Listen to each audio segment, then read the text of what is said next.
함께 기도하시겠습니다.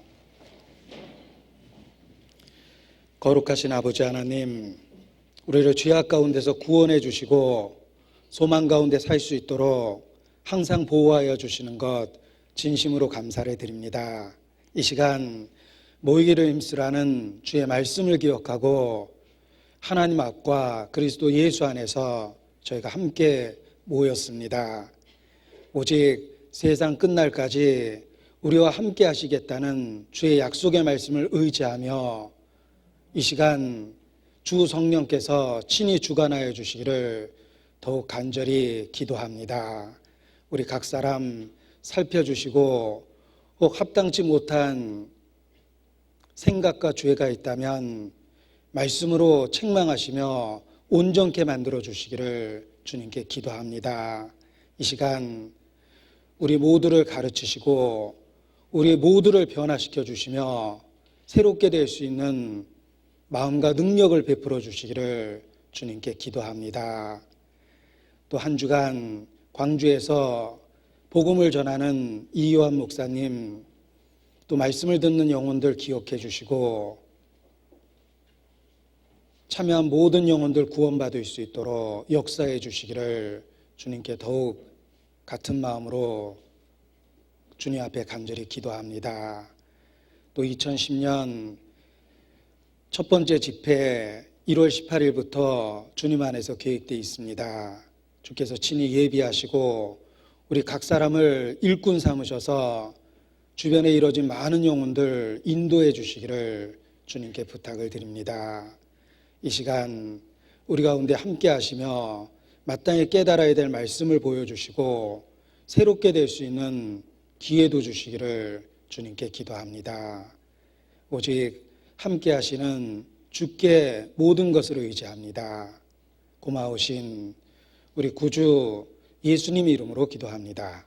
아멘.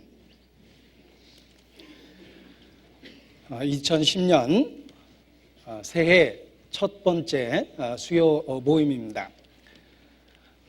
새로운 마음으로 한 해를 시작했으면 좋겠다라는 생각을 더욱 하게 됩니다. 따라서 이 새해에 우리 모두를 새롭게 하여 달라는 기도로서 해의 첫 달을 보냈으면 합니다. 다니엘도 신앙의 위인이 된 것이 다니엘서 1장에 보면 다니엘이 뜻을 정했기 때문에 라고 이렇게 말할 수 있습니다. 다니엘은 어려운 시기에 하나님 뜻대로 살겠다고 뜻을 정했습니다. 하나님은 그러한 뜻을 정한 다니엘과 함께 하셨고 다니엘의 삶을 인생을 만들어 가셨습니다. 그리고 우리 모두에게 본받을 만한 신앙의 위인으로서 다니엘의 삶을 제시하고 있습니다. 다니엘의 그러한 삶의 결과도 뜻을 정한 것으로부터 출발을 했습니다. 우리도 한 해의 시작을 하나님 앞에 정말 올 한 해 더욱 주님 안에서 살겠습니다 라는 결심을 하고 뜻을 정하는 것이 필요합니다. 뜻을 정하게 되면 틀림없이 새롭게 될 수 있는 능력을 하나님 앞에 구할 수밖에 없습니다. 그래서 더욱 기도하는 삶을 살게 될 거라고 생각합니다. 올 한 해 주님을 만날 수 있는 그러한 기대감을 갖고 더욱 열심히 살았으면 좋겠습니다. 운동 경기를 하는 사람도 마지막 트랙을 돌 때는 최고의 노력으로 새로운 마음을 갖고 달려가기 시작합니다. 마치 올 한 해가 우리의 신앙의 경주의 마지막 트랙인 것처럼 그러한 마음을 갖고 또 새로운 결심을 갖고 시작하는 것이 필요하다고 확신합니다. 엘리야가 그 시대의 사람을 책망하기를 너희가 어느 때까지 머뭇머뭇하겠느냐라고 책망을 했습니다. 마찬가지로 우리에게도 똑같은 책망과 교훈이 필요합니다. 더 이상 망설일 시기는 없다라고 생각합니다. 우리는 주님이 다가오는 발자국 소리를 듣고 있는 그러한 시대에 살고 있는 것이 틀림없기 때문에 그렇습니다. 마지막 트랙을 도는 것처럼 전심을 다해서 또 새롭게 되는 그런 기회로 삼았으면 좋겠습니다. 자, 오늘 본문은 예수의 그 사랑하시는 제자가 쓴 5번째 책입니다. 찾겠습니다. 막막하신 분을 위해서 한 번의 힌트를 더 드리면 유다서 다음에 있는 책입니다. 그래도 막막하신 분은 일단 회개하셔야 되겠습니다. 신약성경 27번째 책입니다. 여전히 막막하시면 걱정이 됩니다. 요한계시록 2장입니다. 자, 성경을 어떻게 표현하든 우리 모두에게 익숙해질 수 있는 것이 필요합니다. 특별히 올 한 해에 말씀을 더욱 가까이 해서 성경을 어떻게 표현하든 알아들을 수 있는 그런 성경과 더 친밀해지는 한 해가 되었으면 좋겠습니다. 요한계시록입니다. 요한계시록 2장 1절 말씀부터 같이 보시겠습니다. 요한계시록 2장 1절부터 제가 읽어드리겠습니다.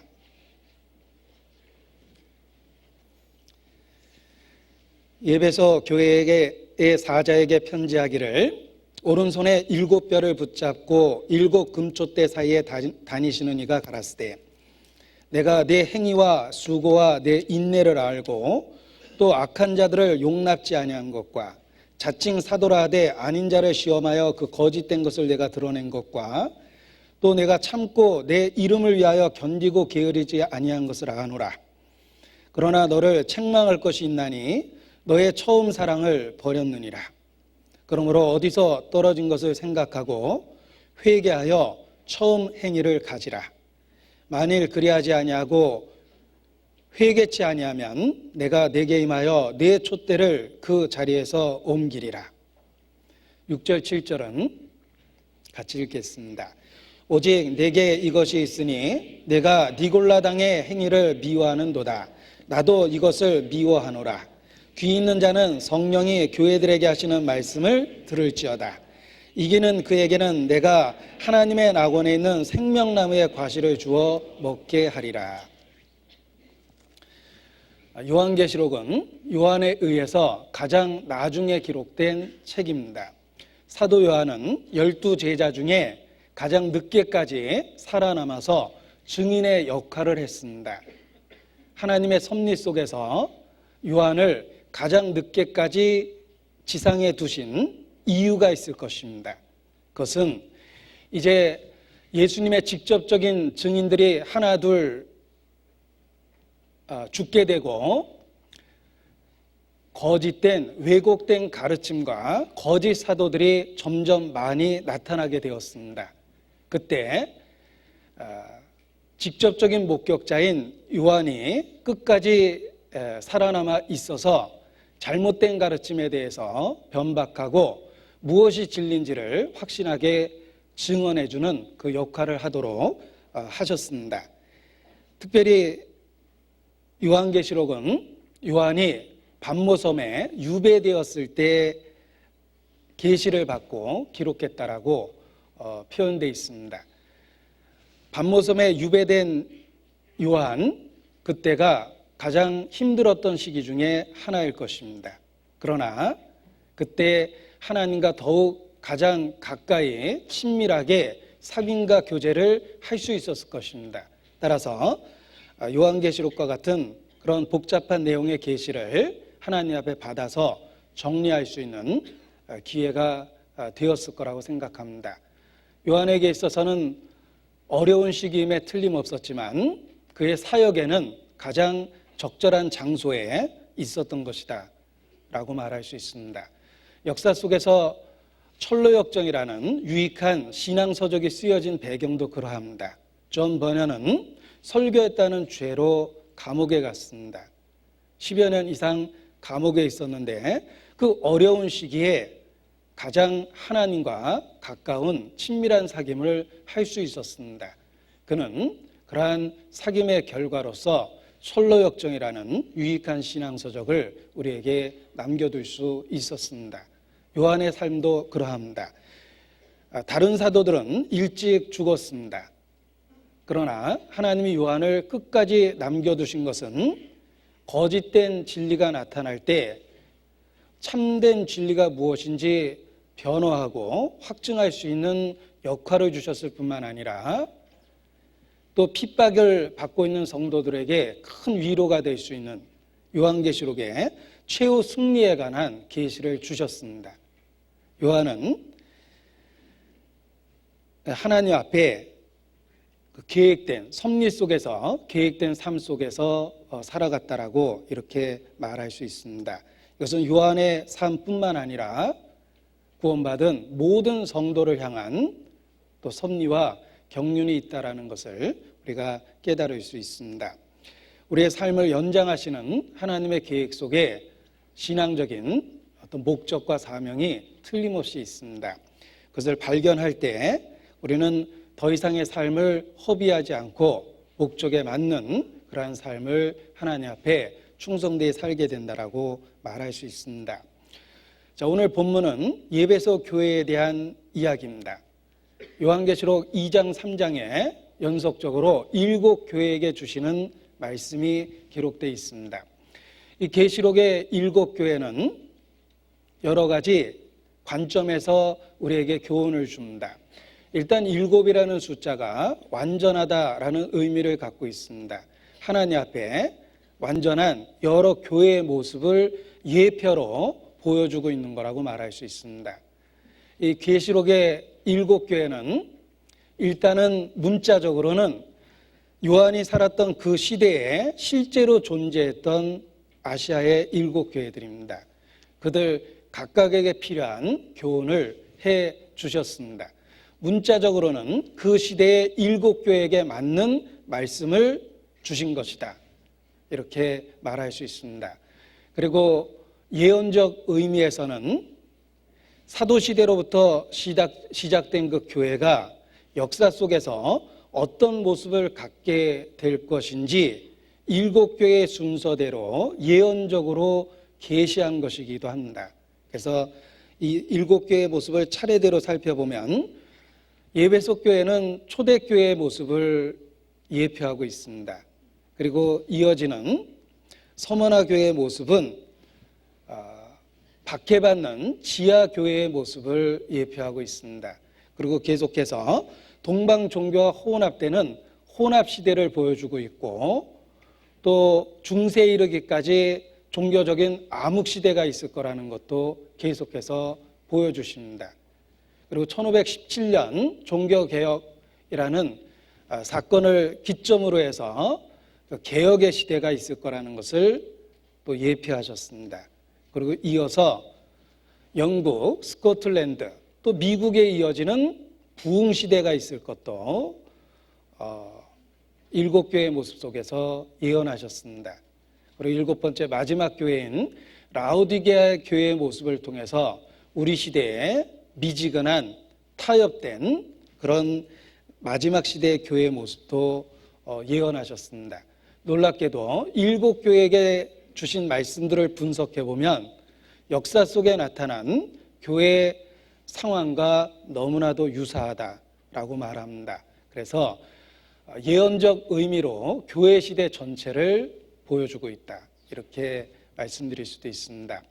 그리고 또 관점을 바꿔서 생각해 보면 이 시대에 여러 교회의 유형들을 보여주고 있습니다. 우리 시대의 어떤 교회는 초대교회의 순수함을 갖고 있는 모습이 있습니다.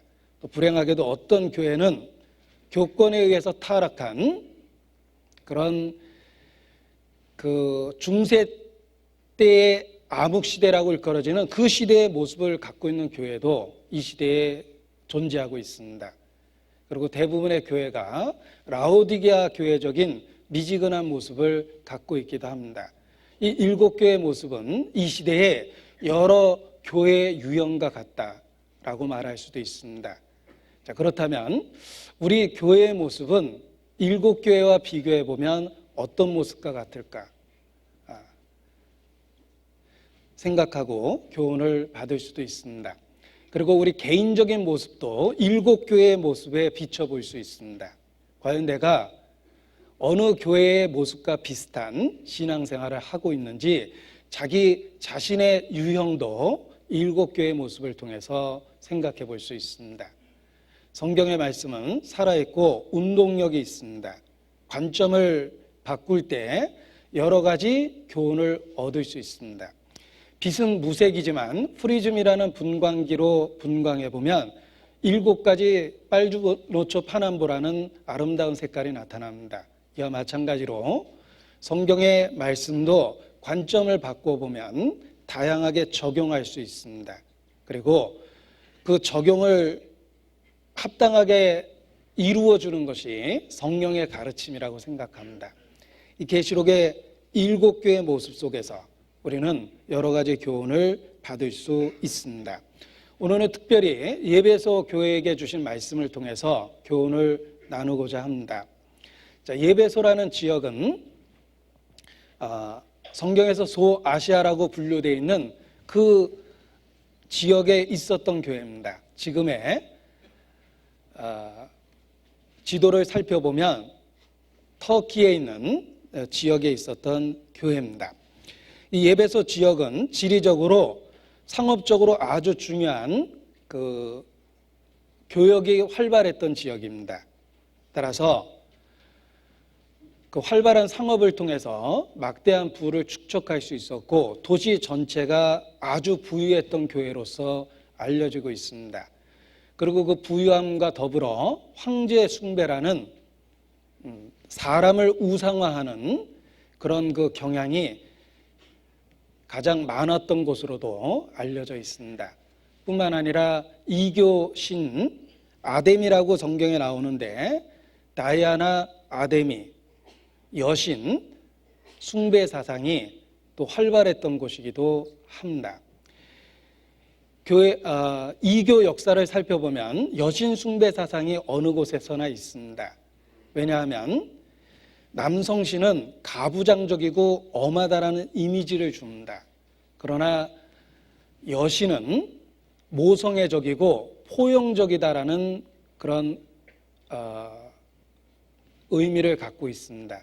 그래서 여신이 역사 속에서 남자신보다 더 사람들에 의해서 숭배를 받기도 합니다. 올림픽 체화할 때 제우스 신전에서 체화하는 것이 아니라 제우스의 부인인 헤라 신전에서 체화를 합니다. 그것은 헤라라는 여신이 더 제우스보다 사람들에게 인기를 끌고 숭배받았다는 증거 중에 하나입니다.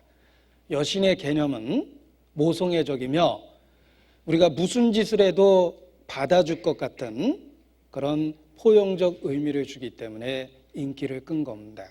이 시대에도 예수 그리스도라는 유일한 길을 저버리고 여신 숭배와 비슷한 신앙을 갖고 있는 종파가 있습니다.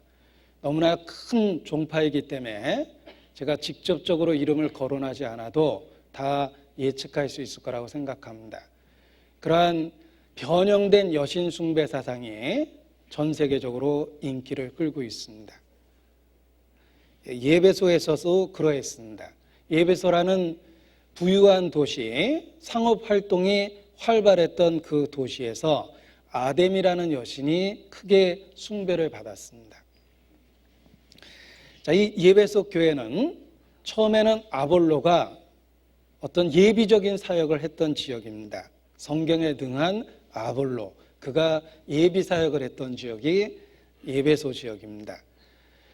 그리고 브리스길라와 아굴라라는 사도행전에 나타나는 초대교회의 큰 일꾼이 있습니다. 평신도 일꾼 부부죠. 그들 역시 예배소에서 오랫동안 살아가며 활동하기도 했습니다. 그리고 바울 사도에 의해서 직접적으로 개척돼서 2년 이상 바울이 두란노 서원에서 가르쳤는데 그곳이 바로 예배소 지역이기도 합니다.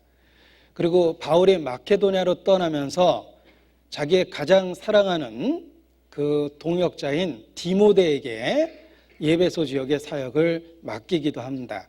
그래서 디모데라는 청년 일꾼이 일했던 곳이 또 예배소라는 지역이기도 합니다. 그리고 교회 역사를 살펴보면 바로 예수의 사랑하는 그 제자라고 일컬어지는 요한이 말년까지 사역했던 곳이 예배소 지역이기도 합니다.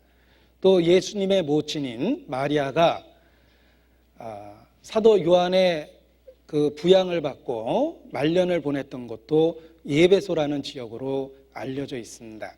생각해 보니 예배소 교회가 특별한 은혜를 받은 것임에 틀림이 없습니다. 그야말로 초대교회의 쟁쟁한 일꾼들이 다 거쳐간 곳이 예배소라는 지역이기 때문에 그렇습니다. 그러나 지금의 터키에 있는 예배소 지역을 가보면 큰 슬픔을 느낍니다. 왜냐하면 회교가 중심이 되었고 더 이상 교회의 흔적은 찾아볼 수도 없기 때문에 그렇습니다. 이 예배소 교회에게 주신 편지에 경고하시기를 회개치 아니하면 촛대를 그 자리에서 옮길 것이다 라고 말씀하셨는데, 우리가 지금 그 역사적 현장에 가보면 참으로 촛대가 옮겼구나 라는 것을 깨닫게 됩니다. 더 이상 진리의 흔적조차 찾아볼 수 없는 곳이 되었기 때문에 그렇습니다. 자, 오늘 예배소 교회에게 주신 말씀을 통해서 교훈을 나누고자 합니다. 본문을 보시겠습니다. 2장 1절, 예배소 교회의 사자에게 편지하기를 오른손에 7뼈를 붙잡고 7 금촛대에 다니시는 이가 가라사대. 자, 성경 읽다 보면 가라사대라는 말이 많이 나옵니다. 여호와께서 말씀하시느니라, 하나님께서 가라사대. 하나님의 말씀에 직접적인 선포가 있을 때 자주 쓰는 표현입니다. 여기 가라사대라는 말도 하나님의 말씀이 선포되고 있다는 것을 분명하게 일깨우는 표현입니다. 가라사대. 지금도 하나님의 말씀은 교회를 통해서 가라사대, 전파된다라고 말할 수 있습니다. 그 옛날 선지자들을 통해서 여러 부분과 여러 모양으로 말씀하신 하나님께서 이 시대에 교회를 통해서 동일한 말씀을 선포하십니다. 하나님의 말씀이 이러하다라고 선포하는 이 시대의 도구가 바로 주의 몸된 교회 그 자체라고 말할 수 있습니다. 그래서 7절에 보면 귀 있는 자는 성령이 교회들에게 하시는 말씀을 들을지어다 라고 직접적으로 선포되어 있으며, 이 말씀이 7번이나 반복되고 있습니다. 이것은 이 시대의 성령의 역사가 바로 교회를 통해서, 교회라는 지체를 통해서 전파되고 있다는 것을 분명하게 나타내시는 표현입니다. 귀 있는 자는, 참으로 진리를 구하는 구도자, 하나님의 말씀을 듣고자 하는 사람이 있다면 귀 있는 자죠. 성령이 교회들에게 하시는 말씀을 들어야 됩니다. 자, 오늘 우리는 여러 가지 개인적 환경을 무릅쓰고 교회에 함께 모였습니다. 우리가 모인 이유 중에 가장 중요한 이유입니다. 성령이 교회들에게 하시는 말씀을 듣기 위해서 우리가 이 자리에 함께한 것이다, 이렇게 말할 수 있습니다. 이 시대에도 하나님은 교회를 도구 삼아서 가라사대, 하나님의 말씀이 이러하다라고 선포하고 있습니다. 2-3 사람이 내 이름으로 모인 곳에 나도 그들 중에 있느니라 라고 말씀하셨습니다. 우리 중에 주께서 계십니다. 그냥 계시는 것이 아니라 교회를 통해서 필요한 말씀을 우리에게 선포하고 계십니다. 우리도 교회라는 지체를 통해서 하나님의 말씀을 이 시간 직접적으로 마음으로 들을 수 있다, 이렇게 말할 수 있습니다. 이것이 우리가 교회를 사랑하는 이유이기도 하며 또 모이기를 힘쓰는 목적이기도 합니다. 성령이 교회들에게 하시는 말씀을 듣기 위해서 지금 우리가 이와 같이 하나님 앞과 그리스도 예수 안에서 모여 있다라고 말할 수 있습니다. 자, 예배소 교회에게 주신 편지 속에 나타나신 주님의 모습이 이러합니다. 오른손에 7뼈를 붙잡고 7 금초대에 다니시고 있다라고 표현하셨습니다. 자, 7 별은 교회의 사자, 일꾼을 의미합니다. 영어 성경에 엔젤 또는 메신저라고 번역을 했는데 메신저라는 말이 원어적 의미에 가깝다라고 이야기합니다. 지금도 교회 일꾼된 사람들을 통해서 그들을 도구 삼아서 그들을 빙자해서 그들을 통해서 지금도 말씀하고 계십니다. 7 별을 붙잡았다라는 말은 교회 일꾼된 자들을 요동하지 않도록 하나님께서 확실하게 붙잡아주고 있다는 뜻입니다. 우리 안에 요동하지 않는 주의 일꾼이 많이 있다는 것이 하나님이 우리 가운데 계신다는 증거 중에 하나입니다. 더욱더 신실한 일꾼이 많이 새롭게 세워지는 걸 보며 주님이 우리 가운데 크게 역사하고 있다는 것을 깨닫게 됩니다. 지금도 그 옛날 7 별을 붙잡았던 주님께서 교회의 일꾼된 자들을 붙들고 역사하신다고 말할 수 있습니다. 그리고 교회의 모습을 7 금초대다라고 표현했습니다. 금이라는 말은 가치 있고 귀하다는 뜻입니다. 그리고 촛대는 교회의 역할과 기능을 설명합니다. 어둠을 밝혀주는 것이 촛대의 역할입니다. 교회는 가치 있고 귀하며 어두운 세상을 밝혀주는 존재와 같습니다. 금초대입니다. 우리의 주님께서 그 7 금초대 사이에 다니십니다. 이 다니신다라는 말이 두루 역사하신다라는 뜻입니다. 지금도 그렇습니다. 교회 가운데 주님이 함께 하시며 두루 역사하고 계십니다. 교회를 통해서 역사하시는 주님의 모습을 이와 같이 비유적으로 표현하신 겁니다. 7 별을 오른손으로 붙잡고 7 금초대 사이에 다니시고 계십니다. 교회는 예수 그리스도의 몸입니다. 예수께서 말씀하시기를 내 안에 거하라. 너희가 나를 떠나서는 아무것도 할 수 없느니라 라고 말씀하셨습니다. 내 안에 거하라라고 말씀하셨는데 주님 안에 거하는 것이 무엇입니까? 추상적으로 느껴집니다. 그러나 교회가 주의 몸된 교회다라는 표현을 통해서 우리가 예수님 안에 거한다라는 의미를 구체적으로 깨달을 수 있습니다. 교회의 일원으로서 교회의 지체로서 교회와 함께하는 것이 주님 안에 거하는 것입니다.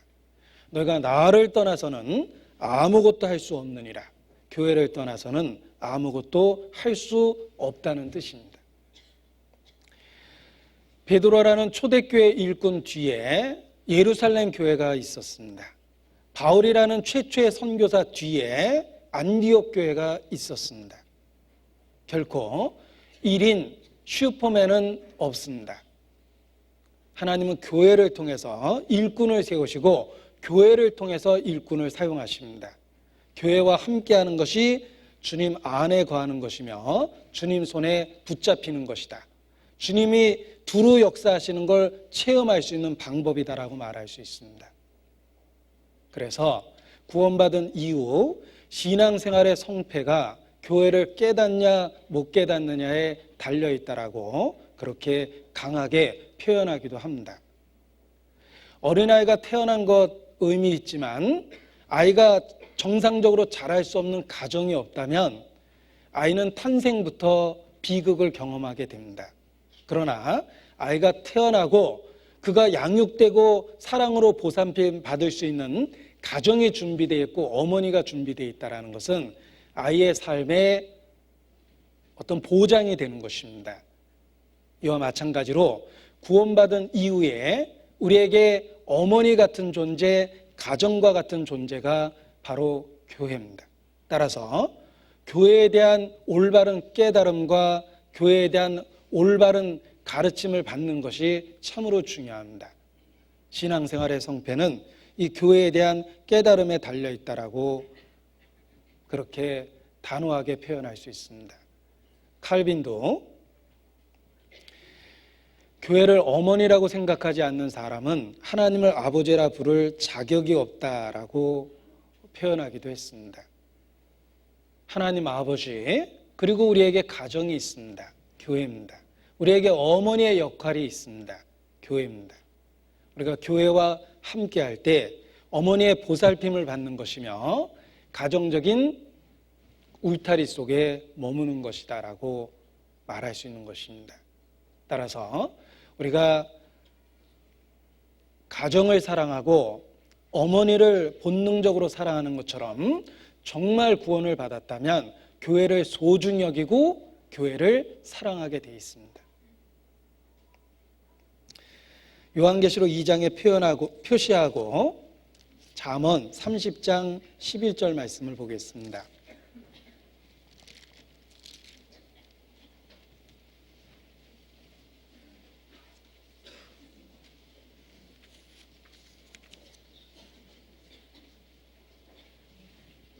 잠언 30장 11절.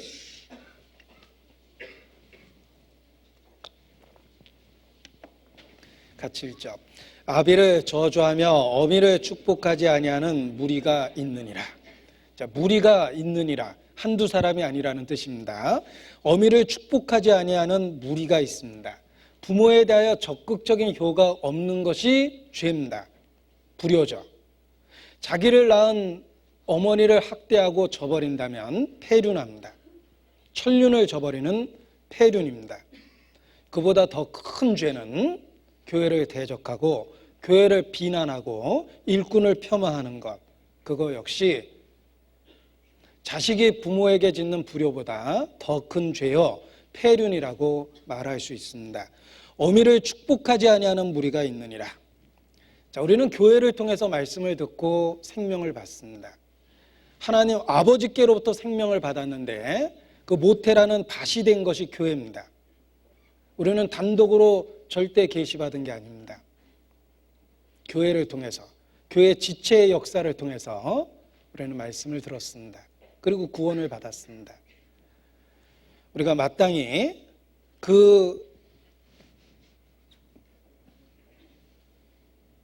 우리에게 생명을 준 도구가 된 일꾼과 교회를 사모하는 것이 마땅한 것입니다. 본능적으로 어머니를 사랑하고 가정을 소중히 여기는 것처럼 우리가 교회에 대한 그런 올바른 애정관이 있어야 되겠다라고 확신을 합니다. 그런데 마지막 때 가정적으로도 폐륜화가 많습니다. 자기를 낳은 어미를 학대하고 그 어미를 적극적으로 축복하지 않는 사람들이 많이 있습니다. 영적으로도 그러합니다.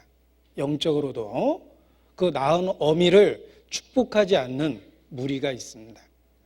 그래서 교회 아웃사이더는 정말 가장 큰 비극이라고 생각합니다. 폐륜합니다. 영적인 폐륜합니다. 자신의 신앙이 병들어 있다는 것을 분명하게 보여주는 증거입니다. 우리가 어머니를 사랑하고 가정을 소중히 여기는 사람이 올바른 인격을 갖고 있는 것입니다. 영적으로도 그러합니다. 교회에 대한 사랑이 마땅히 있어야 됩니다. 성경에 항상 기뻐하고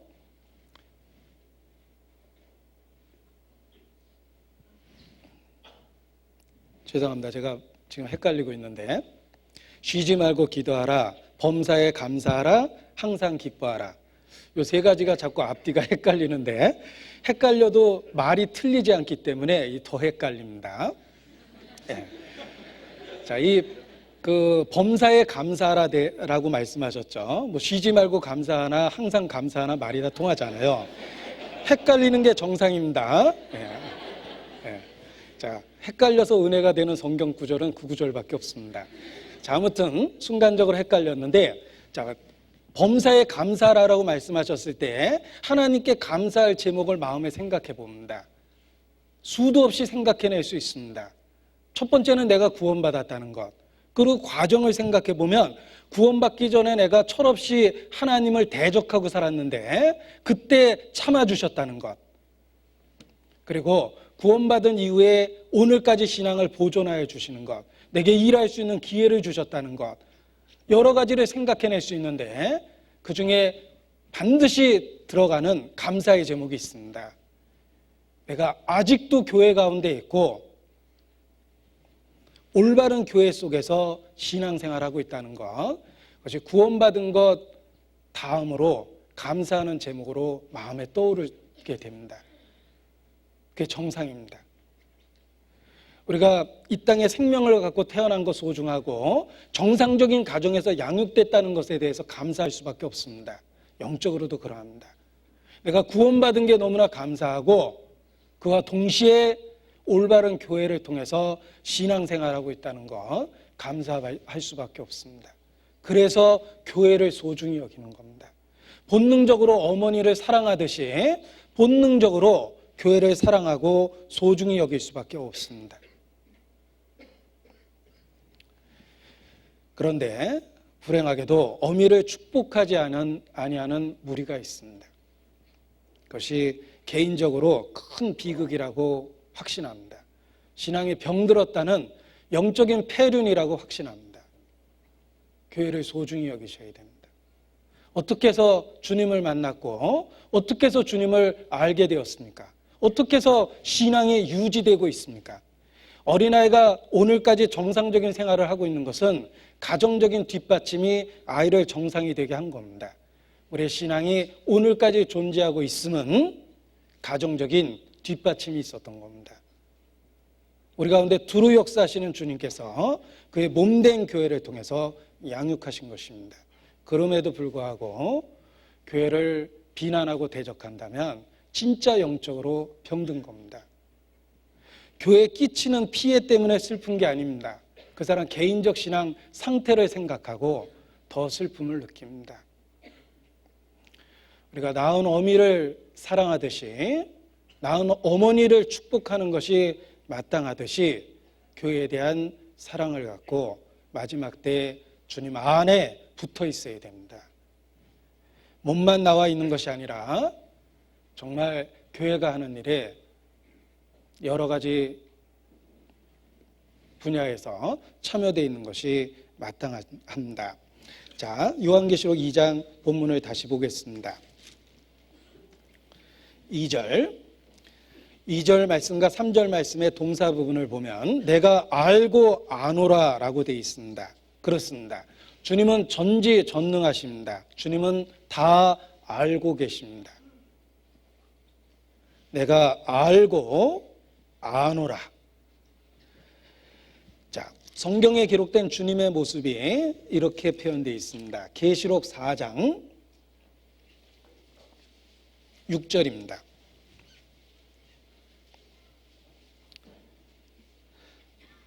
계시록 4장 6절 뒷부분, 보좌 주위에 네 생물이 있는데 앞뒤에 눈이 가득하더라. 자, 주님이 하시는 역사를 그 네 생물을 통해서 보여줍니다. 앞뒤에 눈이 가득했습니다. 모든 것을 다 보고 있으며 모든 것을 알고 계신다는 뜻입니다. 스가랴 3장에 보면 메시아에 대한 예언이 있습니다. 내가 한 돌에 7눈이 한 돌에 이름을 새기고 한 돌에 7눈이 있다라고 표현하셨습니다. 메시아에 대한 표현이 그러합니다. 한 돌에 7눈이 있다. 한 돌. 구원은 오직 예수 그리스도 유일한 방법으로 받습니다. 그리고 7눈이라는 말은 7은 완전수고 눈이라는 건 보고 있다는 뜻이죠. 모든 것을 알고 보고 있다는 뜻입니다. 내가 알고 아노라 라는 말씀처럼 주님은 모든 것을 알고 계십니다. 음부와 유명도 여호와 앞에 드러나거든 하물며 인생의 마음이려. 은밀한 것이 다 드러나는데 하나님은 우리의 마음도 다 들여다보고 계십니다. 내가 알고 아노라 라는 이 표현 속에서 우리의 모든 것을 알고 계신 주님의 모습을 깨달을 수 있습니다. 하나님만이 홀로 인생의 마음을 아시나이다. 내 마음은 내 스스로도 다 모릅니다. 그러나 주님은 내가 모르는 내 마음조차도 그 은밀한 부분까지, 숨겨진 부분까지 다 살펴서 아십니다. 나보다 더 나를 잘 알고 계신 분은 바로 전지하신 주님 자신이십니다. 홀로 주님만이 인생의 마음을 아시기 때문에 그렇습니다. 나다나엘이 예수님을 처음 만났을 때 예수께서 이는 참 이스라엘 사람이라 그 속에 간사한 것이 없다라고 말씀하십니다. 나다나엘은 처음 예수님을 만난 거였습니다. 나다나엘이 깜짝 놀라서 물어봅니다. 어떻게 나를 아시나이까? 그때 예수께서 나다나엘에게 말씀하셨습니다. 빌립이 너를 부르기 전에 내가 무화과나무 아래 앉아 있을 때부터 그때도 내가 보았노라라고 말씀하십니다. 나다나엘이 무화과나무 밑에서 어떤 기도를 했고 어떤 인생의 고민과 갈등을 갖고 어떤 슬픔을 갖고 있는지 예수님은 다 아셨다는 뜻입니다. 그러한 전지하신 주님 앞에서 나다나엘은 예수님에 대한 신앙을 갖게 됩니다. 우리가 처음 성경을 배웠을 때 나다나엘과 같은 경험을 합니다. 성경을 처음 배웠을 때 마치 내 마음을 들여다본 것처럼 성경이 묘사하고 있는 것을 보고 우리는 때로 충격을 받기도 했습니다. 수천 년 전에 기록된 성경이 내 마음을 본 것처럼 내 마음의 상태를 기가 막히게 묘사했습니다. 수천 년 전에 중동이라는 문화적 환경이 전혀 다른 곳에서 기록된 성경이 21세기 대한민국에서 살아가고 있는 내 마음을 들여다본 것처럼 내 인생을 옆에서 지켜본 것처럼 정확하게 묘사했습니다. 성경이 하나님의 말씀이라는 증거가 그와 같은 보편적 공감대가 있다라는 거예요. 창조주가 아니면 도저히 말할 수 없는 인간의 은밀한 것들을 드러내십니다. 내가 무슨 생각을 하고 어떻게 인생을 살고 있는지 아무도 모르고 내 자신조차도 착각하고 있었던 진실을 말씀이 드러냈기 때문에 우리가 충격을 받게 됩니다. 나다나엘도 그러했습니다. 내가 무화과나무 아래 있을 때 보았노라. 나다나엘이 어떤 갈등과 고민과 슬픔을 갖고 무엇을 부르짖으며 살아왔는지 주님은 아셨다는 것입니다. 마찬가지로 우리도 성경을 통해서 나의 모든 것을 들여다보고 있는 주님을 항상 발견할 수 있습니다. 친히 사람 속에 있는 것을 아심으로 사람에 대하여 아무 증거도 받으실 필요가 없느니라 라고 기록하기도 하셨습니다. 모든 것을 아십니다. 내가 알고 아노라. 우리의 실제 참된 상태를 아십니다. 나의 안고 일어섬을 압니다. 우리의 모든 것을 아십니다. 지금 이 순간 여기 앉아있는 여러분의 마음과 생각도 주님께서 알고 아십니다. 누가 마음으로 주님과 가까이 있고 누가 몸만 나와 있는지 주님은 다 아십니다. 목회자도 모를 수 있지만 주님은 아십니다. 우리의 실제 영적 상태를 잘 아십니다. 성경을 배워보면 벌거벗은 것처럼 우리의 영적 실체가 말씀 앞에 드러납니다.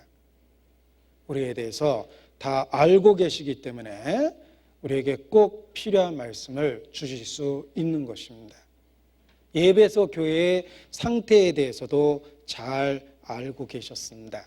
그래서 말씀하시기를 내가 내 행위와 수고와 인내를 알고 또 내가 악한 자를 용납하지 아니한 것과 자칭 사도라 하되 아닌 자를 시험하여 그 거짓된 것을 내가 드러낸 것과 내가 참고 내 이름을 위하여 견디고 게으르지 아니한 것을 아노라 라고 분명하게 말씀하셨습니다.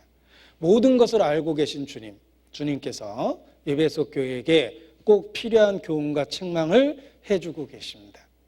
자, 그런데 이 말씀을 살펴보면 칭찬도 있고 책망도 있는데 중요한 건 순서입니다. 예수님은 칭찬을 먼저 하십니다.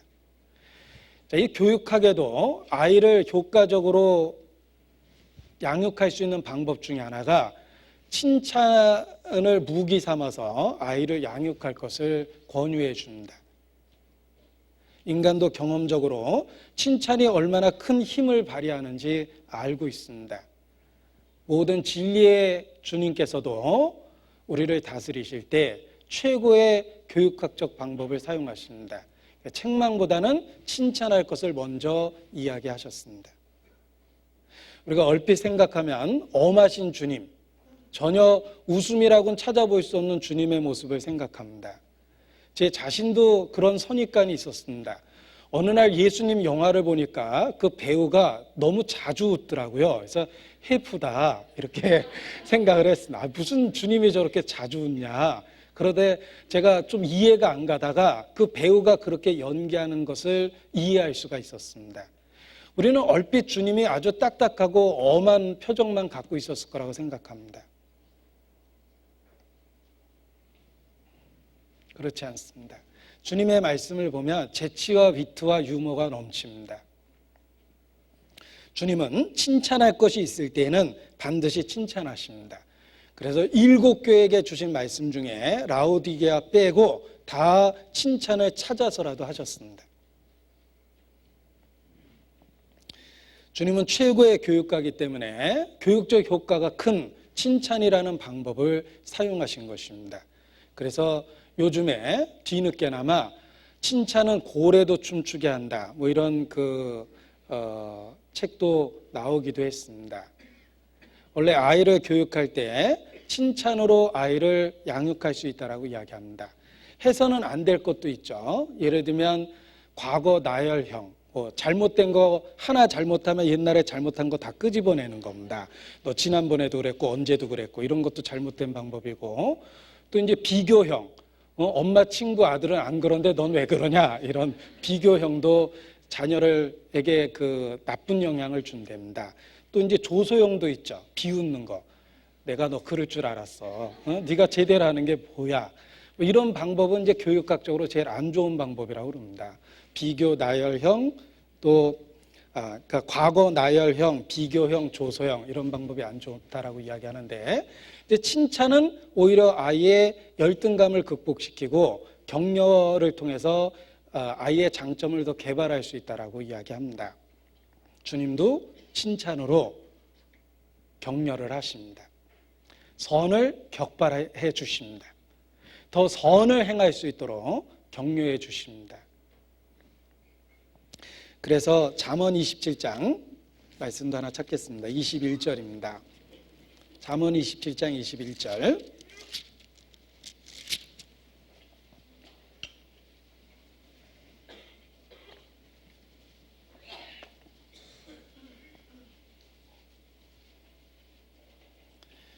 같이 읽겠습니다.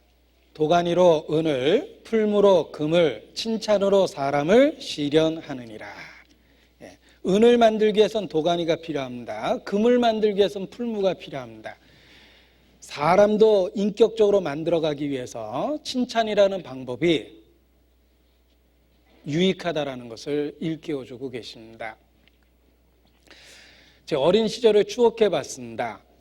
저희 어머니가 저를 칭찬한 경우가 몇 번 있었나 생각해 봤더니 거의 생각이 안 나더라고요. 제가 칭찬받을 짓을 별로 못한 것 같다라는 생각을 했는데, 그래도 확실하게 기억나는 것이 있었습니다. 제가 국민학교 4학년 때 어머니 주부 생활을 보고 또보기라는 만화 주인공의 그림을 주부 생활에 나오는 정은경 씨의 또보기를 제가 이렇게 똑같이 옮겨 그려놨습니다. 우리 어머니가 그 그림을 발견하고 이거 네가 그렸냐? 정말 네가 그렸냐? 다시 한번 그려봐. 그때부터 친구들 오면 한번 그려보라고 저한테 시켰습니다. 우리 어머니가 저를 칭찬했던 제가 기억하고 있는 몇 안 되는 기억 중에 하나입니다.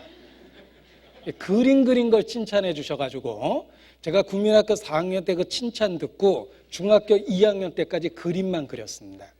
5년을 그렸어요. 그 칭찬 한마디가 5년 동안 그림에 몰두하게 만들었습니다. 그래서 5년 그렸던 그림을 제가 평생 필요할 때마다 잘 써먹고 있습니다. 그래서 대학 다닐 때 어디 신문 사파도 아르바이트로 그려봤던 적도 있고, 군대에서 훈련 세게 받을 때 훈련 안 받으려고 그 군중 그림도 그려본 적이 있습니다. 그래서 한때 5년 동안 배웠던 그림을 지금까지 잘 써먹고 있는데 생각해 보니까 우리 어머니의 칭찬의 힘이었다라는 그런 생각을 합니다. 그렇습니다. 주님도 칭찬을 통해서 선행을 촉발하고 계십니다. 우리를 격려하고 계십니다. 그래서 결코 냉정하거나 냉혹하게 책망만 하시는 분이 아니시다라는 것을 알 필요가 있습니다. 주님은 예배소 교회를 칭찬하셨습니다. 그들의 행위와 수고와 그들의 인내를 칭찬하시고 영적인 분별력을 칭찬하셨습니다. 그래서 내 행위와 수고와 인내를 안다라고 말씀하신 것입니다. 그런데 이 행위와 수고와 인내라는 말을 칭찬하신 항목들을 보니까 바로 신앙의 중요한 것들과 관련되어 있다는 생각을 해보게 됩니다. 행위와 수고와 인내라고 되어 있죠. 데살로니가 전서 1장입니다. 데살로니가 전서 1장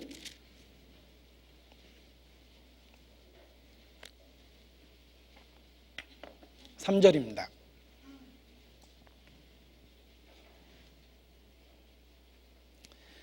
같이 읽죠.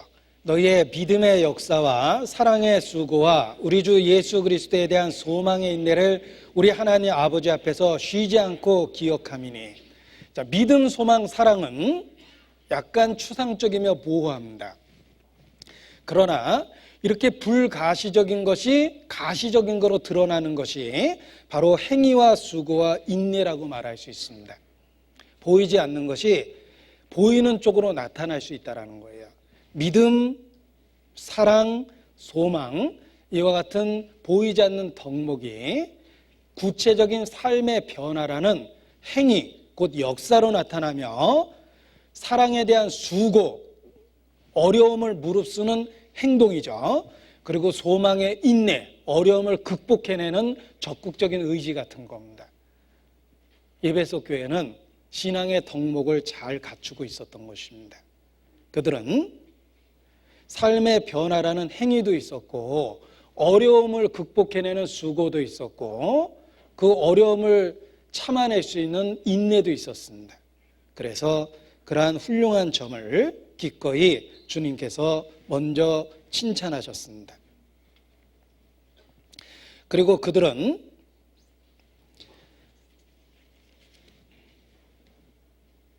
잘못된 것에 대한 분별력도 있었습니다.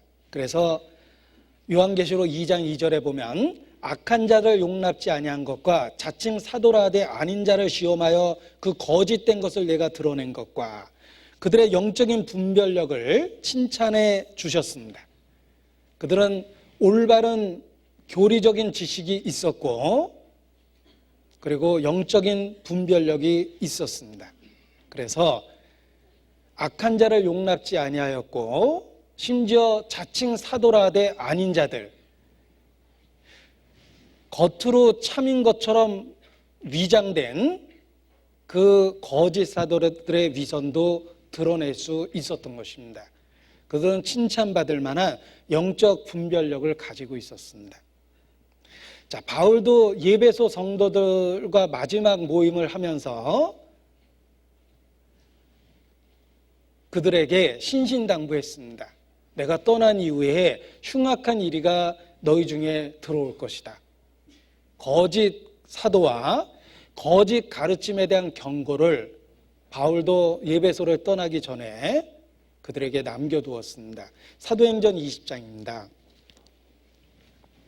사도행전 20장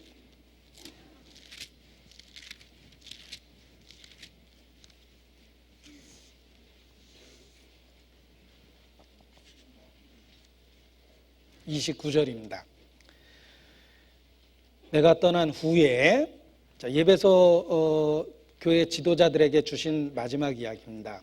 흉악한 이리가 너희에게 들어와서 그 양떼를 아끼지 아니하며 또한 너희 중에서도 제자들을 끌어 자기를 쫓게 하려고 어그러진 말을 하는 사람들이 일어날 줄을 내가 아노니 그러므로 너희가 일깨워 내가 3년이나 밤낮 쉬지 않고 눈물로 각 사람을 훈계하던 것을 기억하라.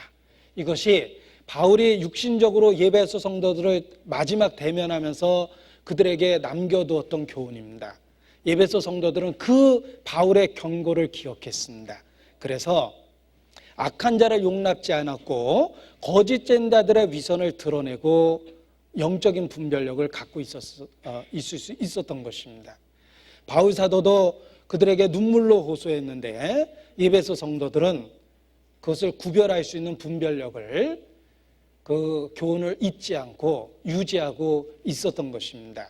그래서 주님은 그들의 그 뛰어난 영적인 분별력을 칭찬하고 계십니다.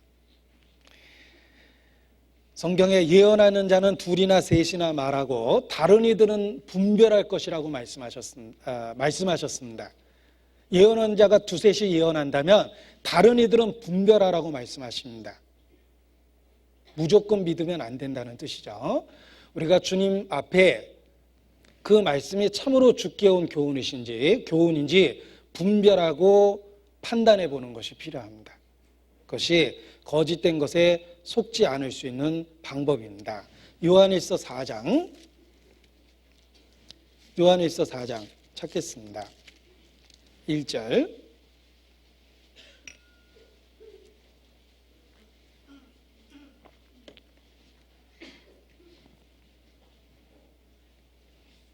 요한일서 4장 1절 같이 읽죠. 사랑하는 자들아, 영을 다 믿지 말고 오직 영들이 하나님께 속하였나 시험하라. 많은 거짓 선지자가 세상에 나왔음이니라. 이 시대에도 많은 거짓 선지자가 있었고 그로 인한 많은 거짓된 가르침이 있었습니다. 우리 시대는 어떠합니까? 부패가 가속되듯이 더 많아질 수밖에 없습니다. 초대교회와 비교했을 때 이 마지막 시대에는 거짓 선지자들, 거짓된 가르침이 더 많을 수밖에 없습니다. 따라서 우리가 영적인 분별력을 유지하는 것이 필요합니다. 무엇이 거짓인지 주의 깊게 살펴보고 분별하는 것이 필요합니다. 어린아이일수록 분별력이 없습니다. 그래서 잘못된 것을 쉽게 받아들입니다. 자기에게 친한 사람, 자기에게 가장 가까이 접근하는 사람, 자기에게 잘하는 사람을 좋아하게 되어 있습니다. 그래서 실질적으로 피해를 주는 사람을 쉽게 사귀입니다. 우리의 어린 시절이 그러하지 않습니까? 친구도 좋은 친구, 나쁜 친구를 구별 못합니다. 자기 인생에 큰 피해를 주는 친구를 사귀는 경우도 어렸을 때 혹 있습니다. 자기에게 유익된지 유익되지 않은지를 구별을 못하는 겁니다. 영적으로도 그러합니다. 자기에게 가까이 하는 사람, 자기에게 동정적인 사람, 자기와 감정적 교류를 함께하는 사람들을 좋아합니다. 그러면서 그들의 잘못된 생각도 받아들이게 되는 것입니다. 우리가 말씀을 굳게 잡아야지 잘못된 것에 대한 분별력을 가질 수 있습니다. 그래서 제가 서두에 올 한 해에 더욱더 성경에 능해지는 한 해가 되자라고 말씀을 드렸는데 우리 모두가 그러해야 됩니다. 혹 설교자의 지식과 설교자의 수준을 자기 수준이라고 착각하면 안 됩니다. 사람들은 불행하게도 영적 수준이 낮으면 낮을수록 타인을 통해서 위로를 받습니다. 그래서 다른 사람의 수준을, 자기가 듣는 설교자의 수준을 자기 거라고 착각을 하는 경우가 많습니다. 그래서 머리만 큰 거죠. 실제의 삶은 어린아이와 같고 머리만 커서 온갖 판단은 다 합니다. 그런데 실제적인 삶의 변화는 없을 수도 있습니다. 우리가 개인적으로 성경에 능한 게 필요합니다. 개인적으로 주님과 가까이 있는 게 필요합니다. 그것이 분별력을 주고 거짓된 가르침으로부터 자기를 지킬 수가 있는 것입니다. 자, 계시록 2장 다시 보겠습니다. 에베소 교회는 훌륭한 점이 많았습니다. 영적인 분별력이 뛰어났습니다. 그래서 6절에 이르시기를 오직 내게 이것이 있으니 칭찬할 게 또 있습니다. 내가 니골라당의 행위를 미워하는도다. 나도 이것을 미워하노라라고 말씀하셨습니다. 자, 예배속 교회는 영적인 분별력이 뛰어났고 니골라당의 잘못된 행위도 분별할 수 있었습니다. 주님은 그들의 훌륭한 점을 이와 같이 칭찬하고 계십니다. 이 니골라당의 행위가 무엇일까라고 생각할 때 이 니골라당의 행위는 교회를 분열시키고 신앙을 타협하게 만드는 잘못된 가르침들이라고 이렇게 말할 수 있습니다. 그래서 니골라당의 가르침이 어떠한 걸까라고 살펴볼 때 구체적인 표현은 없습니다. 그러나 성경 본문을 통해서 어느 정도 추측해 볼 수 있는데 계시록 2장 14절 15절을 통해서 니골라당의 가르침이 어떠했는지를 조금이나마 알 수가 있습니다. 보십시오. 계시록 2장 14절 15절입니다. 2장 14절 15절 같이 읽겠습니다. 그러나 내게 두어 가지 책망할 것이 있나니 거기 내게 발람의 교훈을 지키는 자들이 있도다. 발람이 발락을 가르쳐 이스라엘 앞에 올무를 놓아 우상의 제물을 먹게 하였고 또 행음하게 하였느니라. 이와 같이 내게도 니골라당의 교훈을 지키는 자들이 있도다. 자, 발람의 교훈과 니골라당의 교훈을 병행해서 말씀하셨습니다. 따라서 니골라당의 가르침이 구체적으로는 없지만 발람의 교훈과 비슷했을 것이다. 이렇게 추측해 볼 수가 있습니다. 발람은 이스라엘 사람들에게 이방 여인을 가까이 하게 만들어서 우상 숭배를 하게 하고 우상의 제물을 먹게 했습니다. 그들을 타락으로 이끄르는 사귐을 만들어 주었던 것입니다. 발람은 이스라엘 사람들에게 잘못된 사귐을 만들어 주어서 행음하게 하고 우상의 제물에 참여하게 만들었습니다. 지금도 니골라당의 교훈이 그러합니다. 잘못된 사귐을 만들어주고 잘못된 가르침을 받아들이게 하고 교회의 분열과 분쟁을 만들어내는 겁니다. 그 사람이 틀림없이 이 시대에 니골라당의 행위를 하는 사람이다. 이렇게 말씀드릴 수가 있습니다.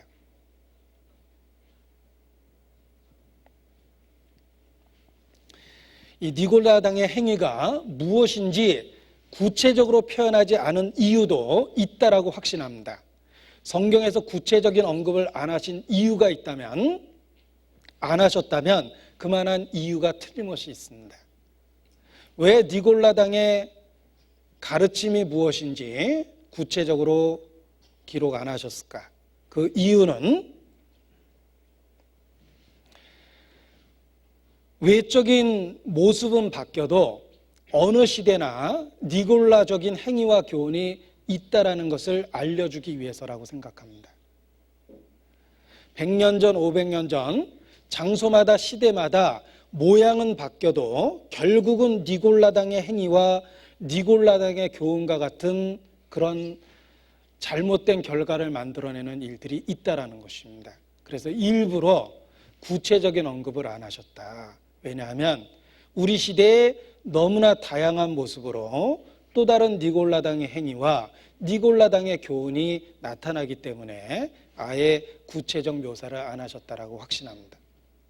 그렇습니다. 이 시대에 우리에게 니골라다적인 행위와 니골라당의 교훈이 여러 모양으로 나타납니다. 교회를 분열시키고 주님 안에서 살고자 하는 의욕을 없애버리고 날카로운 비평과 판단만을 만들어내는 니골라당의 행위와 니골라당의 교훈이 있다라는 겁니다. 그런데 자칭 사도라되 아닌 것을 드러냈다는 표현처럼 외적으로는 틀림없이 기독교의 용어를 사용하고 세련된 종교 용어를 갖고 틀림없이 미혹할 겁니다. 때로는 자아가 죽는다라는 성경적인 표현을 갖고 혼란을 초래하기도 하고 하나님 예정을 무시하고 있다라고 하나님의 주권에 대한 강조라는 마치 수준 높은 신앙인 것처럼 그런 특별한 용어를 사용해서 교회를 분열시키기도 한다고 생각합니다. 자칭 사도라되 아닌 자, 라는 말처럼 외적으로는 기독교 용어를 갖고 교회를 분열시킬 수도 있다고 생각합니다. 그것이 이 시대의 니골라당의 행위며 니골라당의 교훈입니다. 주의 원수가 헛되이 주의 이름을 칭하나이다. 역사 속에서도 그러했습니다. 주의 이름을 칭하여 주의 원수들의 활동이 있습니다. 교회를 분열시키면서 기독교적 용어를 쓰고 성경적인 용어를 써서 혼란을 초래하는 경우도 많이 있다라는 것입니다. 하나님은 나도 이것을 미워한다고 분명하게 선포하셨습니다. 잘못된 가르침이기 때문에 하나님도 이것을 미워한다고 말씀하셨습니다. 야고보서 보겠습니다. 야고보서 3장입니다.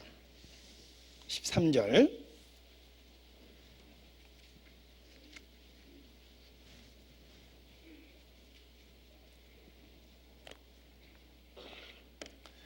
너희 중에 지혜와 총명 있는 자가 누구뇨? 그는 선행으로 말미암아 지혜의 온유함으로 그 행함을 보일지니라. 정말 지혜와 총명이 있다면 지혜가 만들어주는 겸손함을 갖고 삶의 변화를 통해 자신이 진리를 갖고 있다는 것을 입증해 보라, 이런 뜻입니다. 그러나 너희 마음속에 독한 시기와 다툼이 있으면 자랑하지 말라. 진리를 거스려 거짓하지 말라. 이러한 지혜는 위로부터 내려온 것이 아니요 세상적이요 정욕적이요 마귀적이니 시기와 다툼이 있는 곳에는 요란과 모든 악한 일이 있음이니라.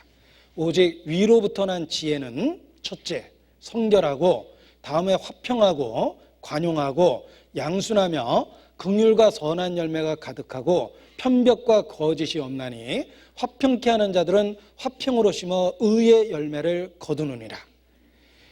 여러분, 하나님께로부터 온 지혜는 겸손으로 말미암은 삶의 변화를 만들어냅니다. 그러나 마귀로부터 온 지혜는 세상적이고 정욕적일 뿐만 아니라 시기와 다툼과 요란과 악한 일을 만들어냅니다.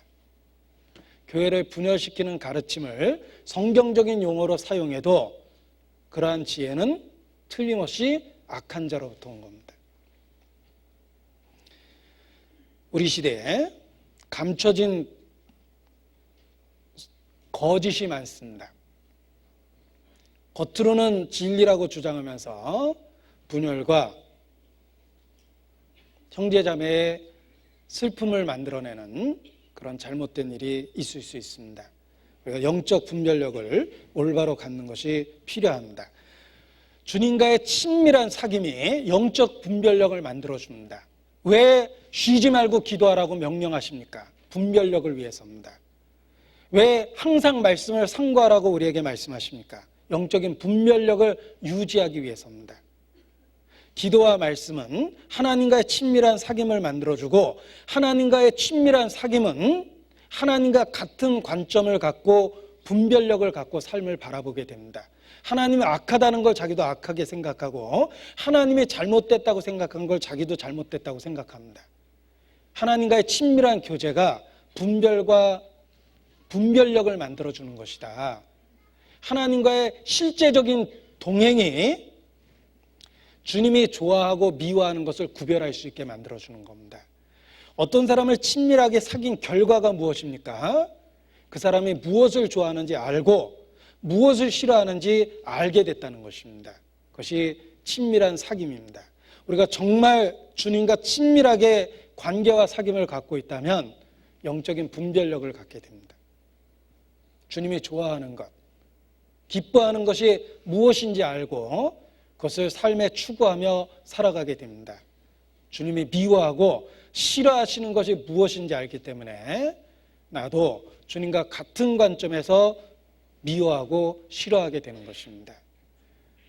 우리가 분별력을 유지하기 위해서라도 주님과의 친밀한 관계와 사귐을 유지하고 살아가야 된다. 이렇게 말씀드리고 싶습니다. 요한계시록 2장 다시 보겠습니다.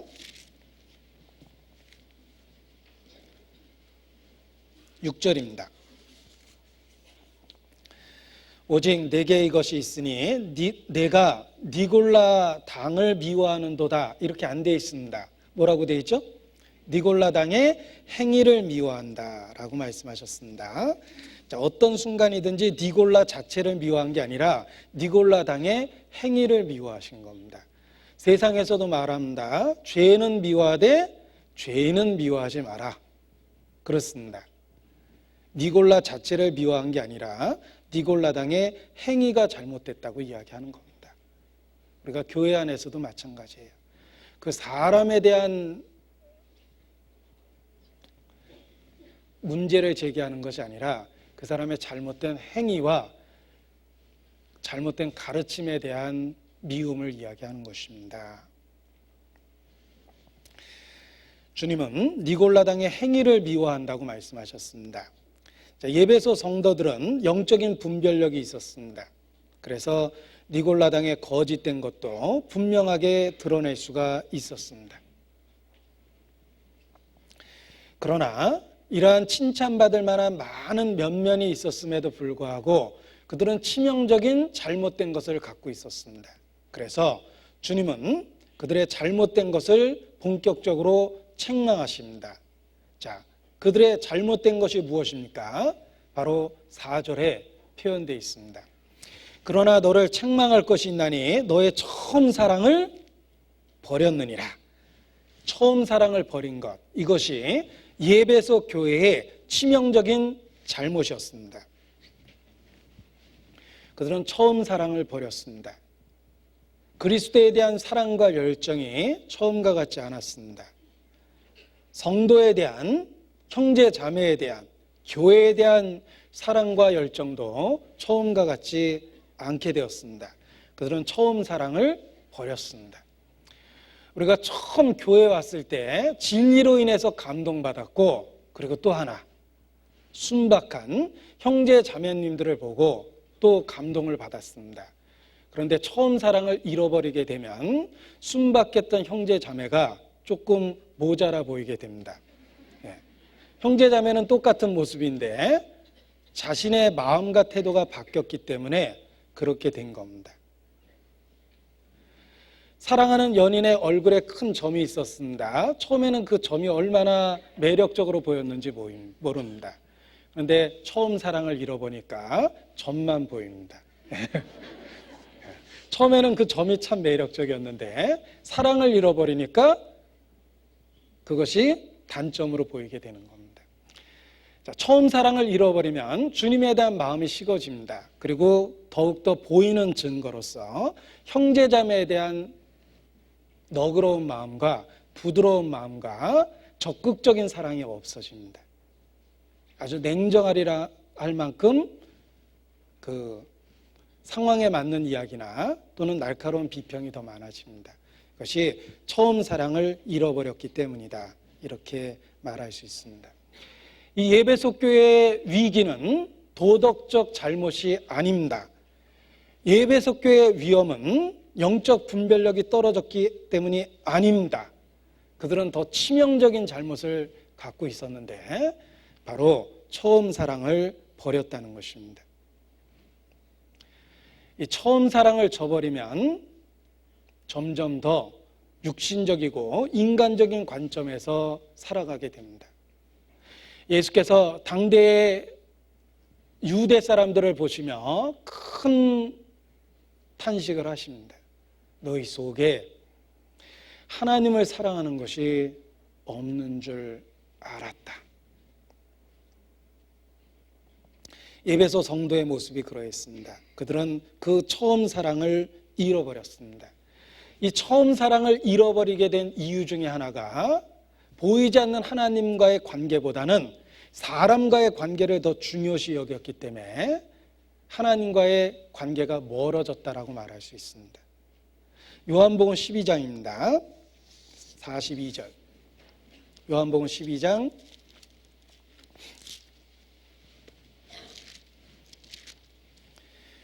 42절 43절입니다.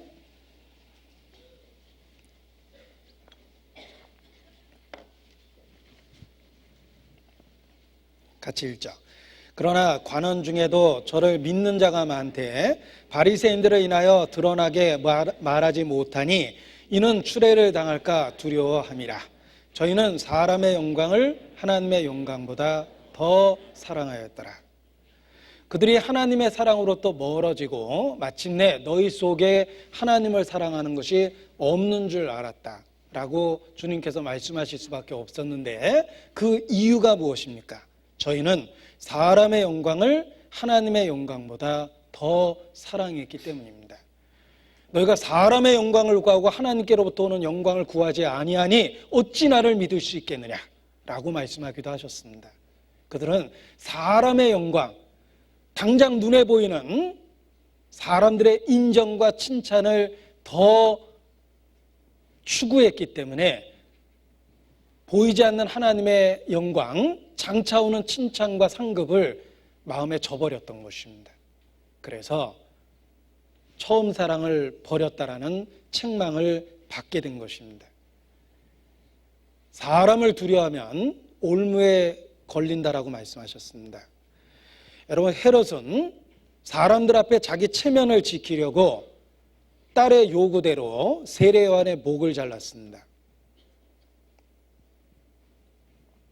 빌라도는 무리에게 만족을 주고자 예수를 십자가에 내어주었습니다. 또 다른 헤롯은 무리들이 군중이 좋아하는 것을 보고 야고보를 죽이고 이어서 베드로를 죽이려고 하다가 충이 먹어 죽기도 했습니다.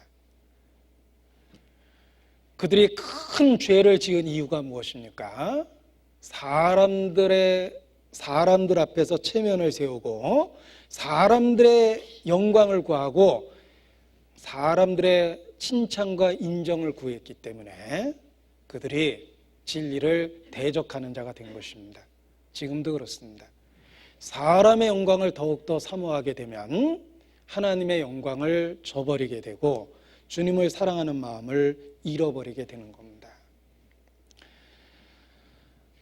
중국에서 오신 분이 자기는 믿지 않는다라고 끝까지 말씀하셨습니다. 그런데 믿지 않는 이유 중에 하나가 중국에선 믿으면 바보 취급받아요. 내 직장에서 믿는 사람 아무도 없어요 라고 얘기하는 걸 들은 기억이 있습니다.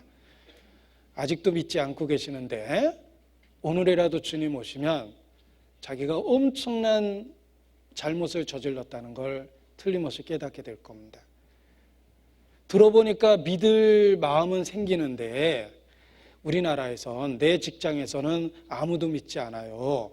믿으면 바보 취급받아요. 그래서 안 믿었죠. 사람의 영광을 하나님보다 더 사랑했기 때문에 어리석게도 자기 목숨을 버리는 선택을 한 겁니다. 자, 예배소 교회는 치명적인 잘못을 저질렀습니다. 처음 사랑을 버렸습니다. 치명적인 잘못이라고 말씀드렸습니다. 하나님은 사랑이십니다. 처음 사랑을 버렸다는 말은 하나님으로부터 근본적으로 멀어지기 시작했다. 하나님 자신으로부터 멀어지기 시작했다. 이런 뜻입니다. 고린도전서 13장에 사랑의 중요성이 언급되어 있습니다. 사랑이 없으면 자기 몸을 불사르게 내어주고 모든 재산으로 구제해도 또 산을 옮길 만한 믿음이 있고 천사의 방언을 한다 할지라도 아무것도 아니다라고 단호하게 선언되어 있습니다.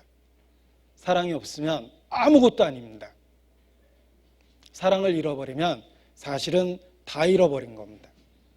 하나님은 사랑이시기 때문에 우리 마음속에서 하나님에 대한 사랑을 잃어버리면 치명적인 잘못을 범한 겁니다.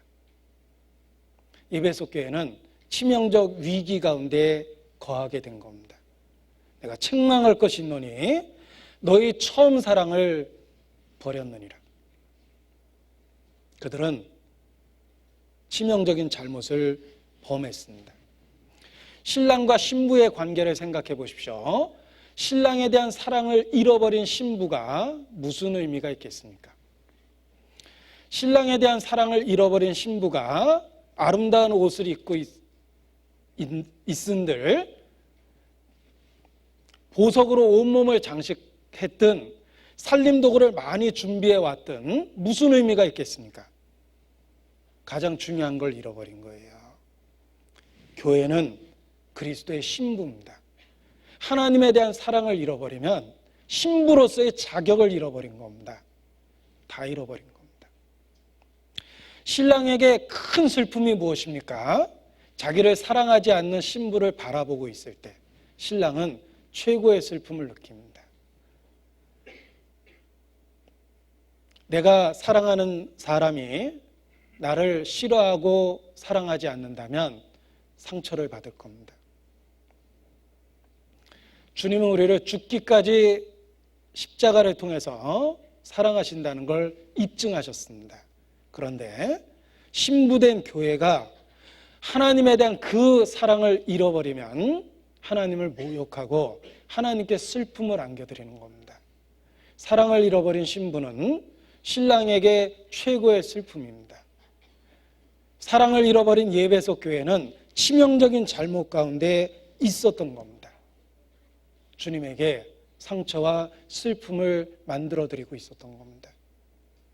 그들은 정말 치명적 상태, 잘못된 상태에 있었던 겁니다.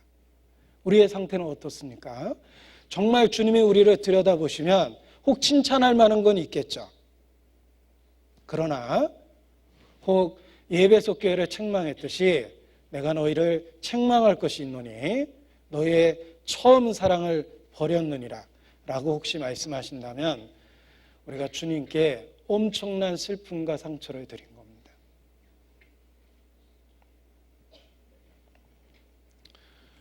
신부가 신랑을 위해서 혼숙감도 예비한 것도 별로 없고 내세울 만한 것도 없지만 신랑을 향한 뜨거운 사랑이 있다면 그는 틀림없이 신부로서의 자격이 있습니다. 그러나 사랑을 잃어버리면 다 나머지를 갖추었다 하더라도 더 이상 신부로서의 자격이 없어지는 겁니다. 예배석 교회는 치명적인 위기 가운데 있었던 것입니다. 너의 처음 사랑을 버렸다라고 말씀하셨는데 성경 잘 읽어야 됩니다. 사랑을 버렸다라고 그러질 않으셨어요. 처음 사랑을 버렸다라고 말씀하셨습니다. 사랑을 버렸다는 것과 처음 사랑을 버렸다는 것이 어떤 차이가 있을까? 큰 차이가 있습니다. 사랑하기는 하죠. 그러나 비중이 점점 줄어들고 있다는 것입니다. 처음과 같지 않다는 뜻입니다. 주님이 우리에게 요구하는 사랑이 어떻습니까? 마음을 다하고 목숨을 다하고 뜻을 다하고 성품을 다하고 힘을 다하여. 적어도 5가지로 강조하셨죠. 자기의 아비나 어미를 나보다 더 사랑한 자도 내게 합당하지 않고 아들이나 딸을 나보다 더 사랑한 자도 내게 합당하지 않다. 분명하게 말씀하셨습니다. 우리를 정말 그렇게 먼저 사랑하셨기 때문에 우리에게 그렇게 요구하실 수 있는 거예요. 대접받고자 하는 대로 너희도 남을 대접하라. 주님이 먼저 우리를 그렇게 대접하고 사랑해 주셨습니다. 정말 주님은 십자가를 통해서 마음을 다하고 목숨을 다하고 뜻을 다하고 성품을 다하고 힘을 다해서 우리를 먼저 사랑해 주셨고 그 모든 것보다 우리를 정말 사랑하셨습니다. 그래서 교회를 위하여 신랑이 신부를 위하여 자기 몸을 내어준과 같이 교회를 위하여 자기 몸을 내어주셨다고 말씀하신 것입니다. 우리가 그 사랑을 받았습니다. 마땅히 우리도 똑같은 태도와 자세로 사랑에 응답하는 것이 필요한데 우리 마음속에서 언제부턴가 주님에 대한 사랑의 비중이 점점 줄어들기 시작했습니다. 아직도 주님을 사랑하죠. 그러나 처음 사랑과 비교했을 때 처음 사랑을 잃어버렸습니다. 처음 사랑을 버렸다는 말은 처음에 주님을 사랑하셨던 그 열정을 현재와 비교해 보면 줄어들었다는 뜻입니다. 우리들의 열정과 열심이 어떠합니까? 처음과 같습니까?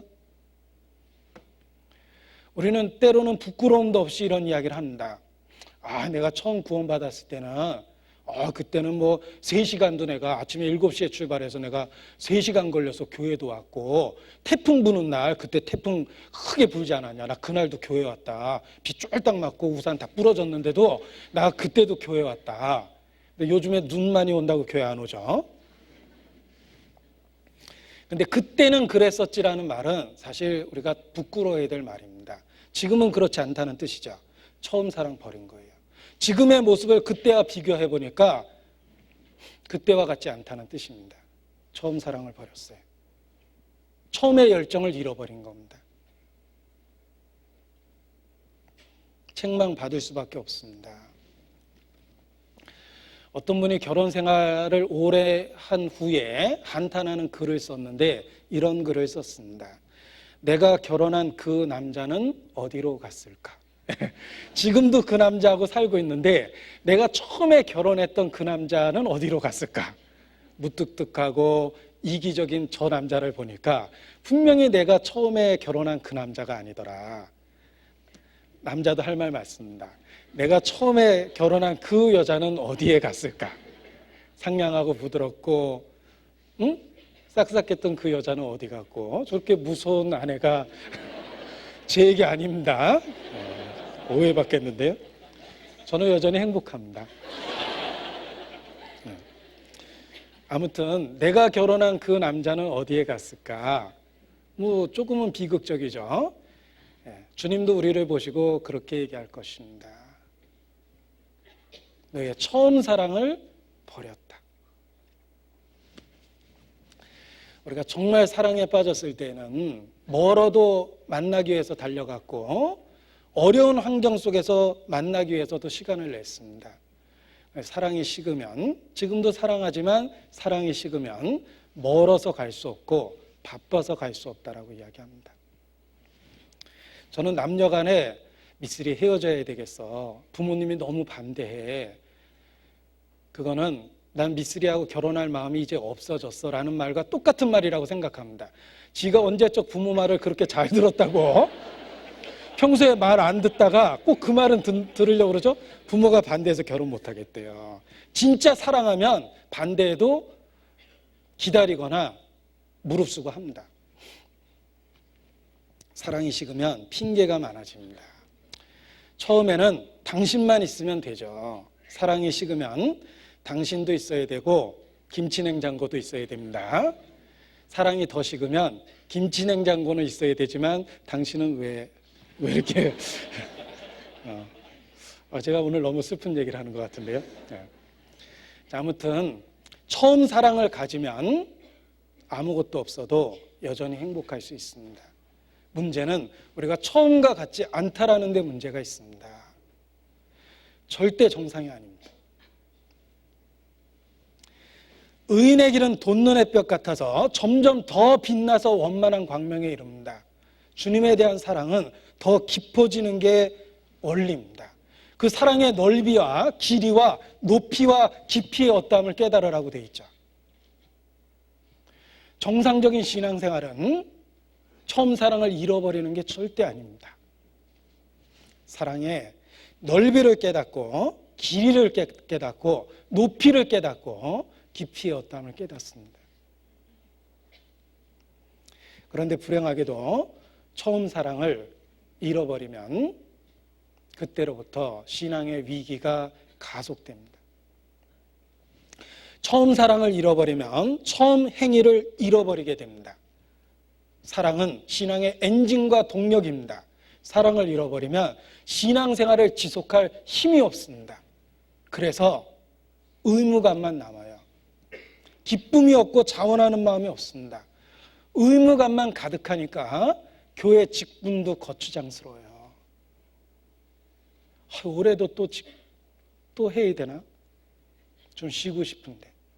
사랑이 식었기 때문에 직분에 대한 기쁨이 없어지고 자원하는 마음을 잃어버리고 의무감만 남은 겁니다. 그리고 그런 상태에서 일을 하면 자기 의가 생겨서 공로사상이 생기고 형제자매보다 우월감을 갖고 교만이라는 죄에 빠지게 되는 거예요.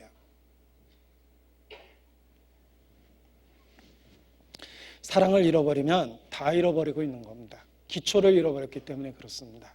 기도해도 형식적인 기도가 되고 전도해도 의무감만 남고 봉사해도 몸만 남습니다. 자원하고 자발적으로 적극적으로 참여하는 마음을 다 잃어버립니다. 사랑을 잃어버리면 다 잃어버린 거예요. 처음 사랑을 잃어버렸다는 말은 처음과 같지 않다라는 뜻입니다. 현재의 모습이 예전만 못하다는 뜻입니다. 그게 왜 위기입니까? 그러한 현재의 모습은 미래를 보여줍니다. 그런 식으로 계속 생활하면, 처음 사랑을 잃어버리고 계속 사랑하면 어떤 결과가 될 거라고 생각하십니까? 타락이죠? 타락은 가속됩니다. 보십시오. 요한계시록 2장에 보면 5절에 이렇게 말씀하셨습니다. 그러므로 어디서 떨어진 것을 생각하라고 그랬는데, 처음 사랑을 잃어버리는 것은 떨어지는 겁니다. 타락입니다. 떨어지는 것과 타락은 가속될 수밖에 없어요.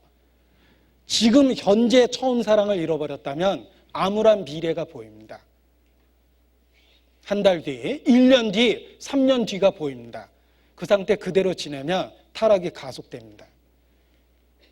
그래서 진짜 무너져 버리는 거예요. 처음 사랑을 잃어버리는 건 위기입니다. 왜냐하면 그 상태가 지속되면 신앙의 암울한 미래가 보이기 때문에 그런 겁니다. 그래서 단호하게 책망하십니다. 그 처음 사랑을 잃어버린 상태로부터 벗어날 수 있는 방법을 주셨습니다. 5절입니다. 그러므로 어디서 떨어진 것을 생각하고 회개하여 처음 행위를 가지라. 자, 세 가지 명령어를 주셨습니다. 생각하라, 회개하라, 처음 행위를 가지라. 생각하라라는 말은 머리와 관련이 있습니다. 회개하라, 가슴과 마음과 관련이 있습니다. 처음 행위를 가지라, 손과 관련이 있습니다. 그래서 처음에는 head, 두 번째는 heart, 세 번째는 hand, 이 세 가지의 변화가 있어야 됩니다. 머리와 마음과 손의 변화가 있어야 됩니다. 돌이킬 수 있는 방법입니다. 생각해야 됩니다. 무엇이 잘못됐는지, 자기의 현재 삶에 무엇이 문제가 있는지 자기를 살펴보는 게 필요합니다. 그리고 변화된 마음을 가져야 됩니다. 회개해야 됩니다. 마음만 가지면 안 됩니다.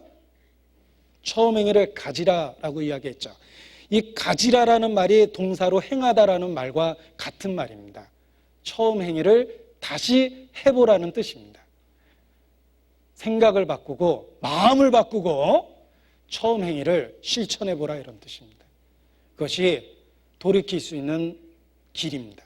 해결책입니다. 우리의 마음을 주님께 드려야 됩니다. 잠언 23장 26절입니다.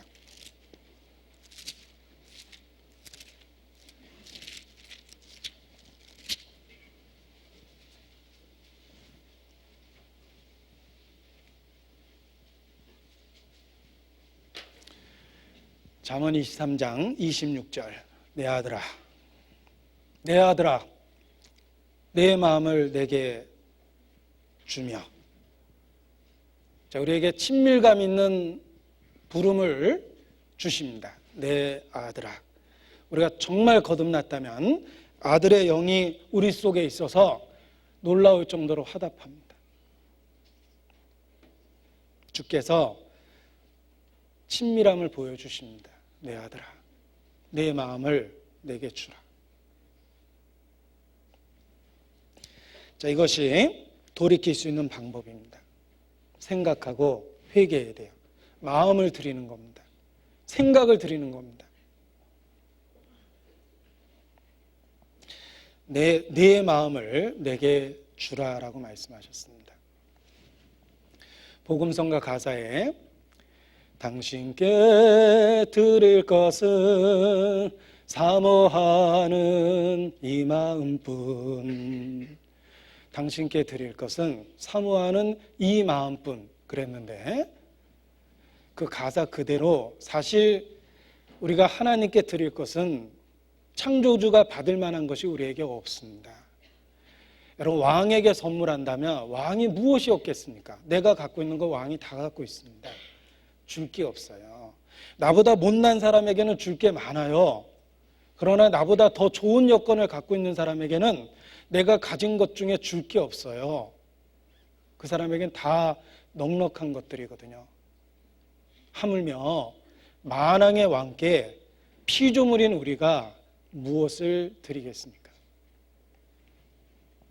내 마음을 내게 달라라고 말씀하십니다.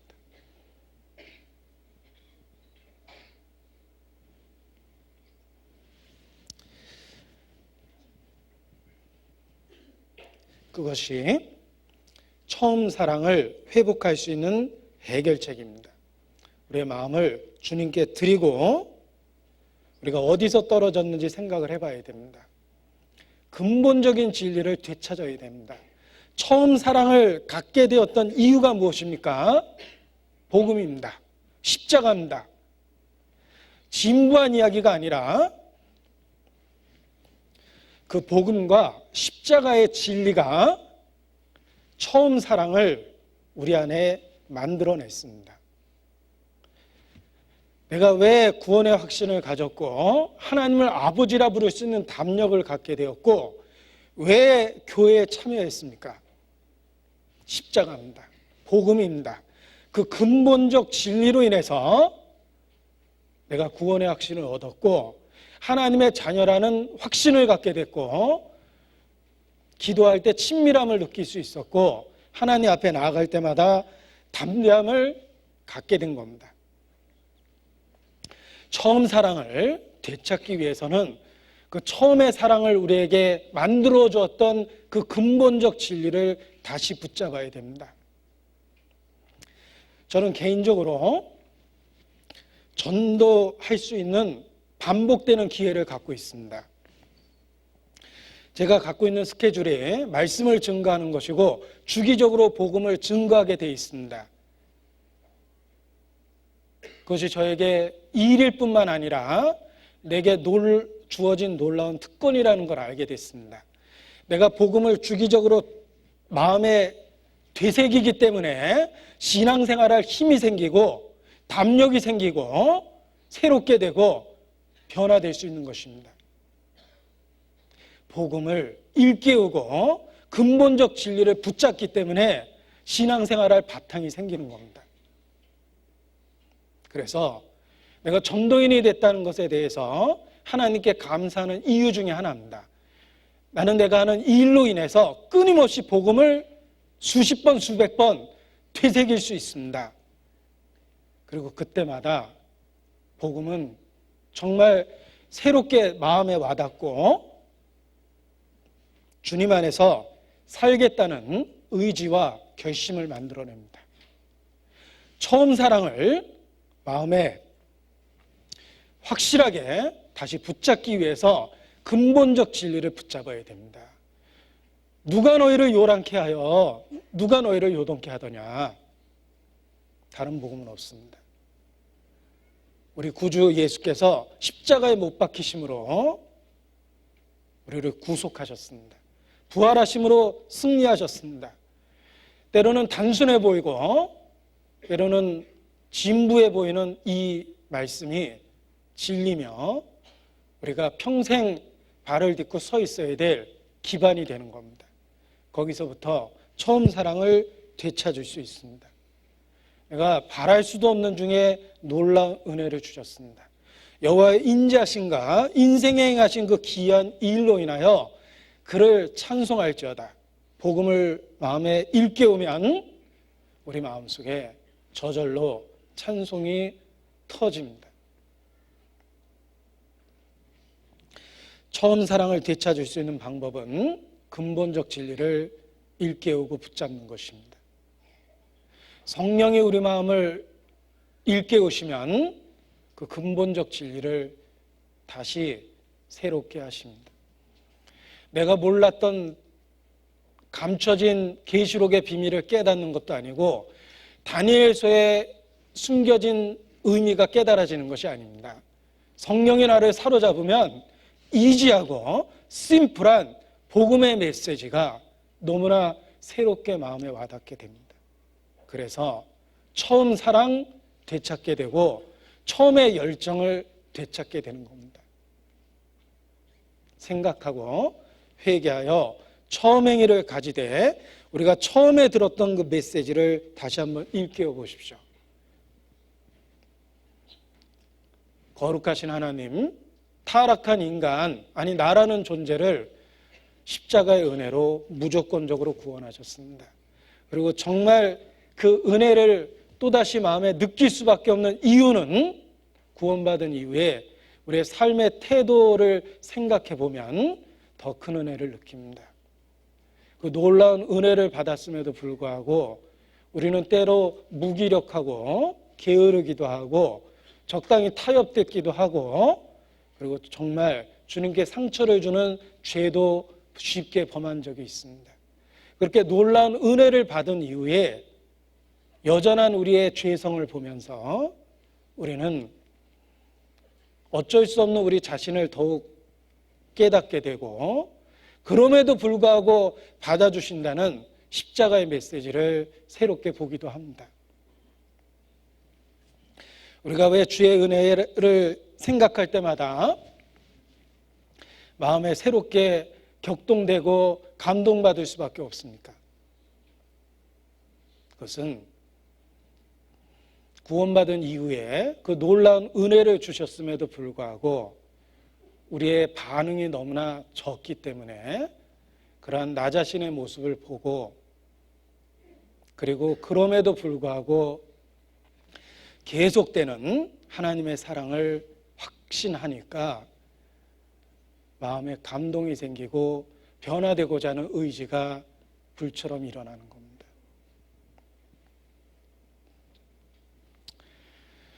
어떤 그리스도인의 일화가 있습니다. 그분이 자신을 죄인이라고 고백하며 그때마다 눈물을 흘리셨습니다. 그것을 지켜보고 있는 사람이 이해할 수가 없었어요. 선생님같이 훌륭한 분이 뭐 죄인이라고 자꾸 그렇게 자기를 낮추면 우리 같은 사람은 어떡합니까? 근데 그분이 하신 이야기가 있습니다. 하나님이 내게 정말 놀라운 은혜를 주셨습니다. 그런데 이 은혜를 다른 사람에게 주셨다면 그 사람들은 지금 내가 갖고 있는 이 모습보다 더 놀랍게 변화되었을 것입니다. 나는 변화되고 나름대로 구별돼서 살고 있지만 내게 주신 은혜를 생각해 보니까 내가 변화된 것이 은혜에 비례해서 너무나 보잘것없고 작다라는 걸 깨닫습니다. 이 은혜를 다른 사람에게 주셨다면 그들은 더욱더 이보다 더 크게 변화될 것이라는 걸 난 알기 때문에 나의 부족함과 죄성을 더 깨달을 뿐입니다 라고 말을 했는데 제가 그분의 간증을 마음에 정말 공감할 수 있었습니다. 우리 각 사람에게 주신 은혜를 생각할 때 우리의 변화가 너무나 부끄럽고 보잘것없다는 걸 깨닫습니다. 내가 죄인 되었을 때 구원해 주셨을 뿐만 아니라 주님은 정말 큰 인내를 갖고 성장이 너무나도 더딘 나를 여전히 지켜보고 계시다는 겁니다. 아직까지 그 손 안에 나를 두시고 버리지 않고 끊임없이 권면하고 계십니다. 그래서 지금 이 순간까지 내가 주님의 이름을 부르고 있을 수 있다라고 생각합니다. 자, 이런 시가 있습니다. 그리스도여, 당신의 십자가 아래서 당신의 흘리신 핏방울을 바라보면서 눈물 없이 서 있는 이 몸은 돌입니까? 사람입니까? 오 주님, 당신께 구하오니 다시 한번 내게로 향하사 이 돌 같은 마음을 내리치소서. 자신의 마음이 돌 같다고 느끼지 않습니까? 우리는 주의 놀라운 사랑 앞에서 너무나 미미하게 반응하고 있기 때문에 그렇습니다. 부모의 크고 위대한 사랑 앞에서 그저 생글생글 웃고 손가락 발가락만 까딱까딱거리는 아이처럼 우리의 반응이 너무나 미미하다는 것입니다.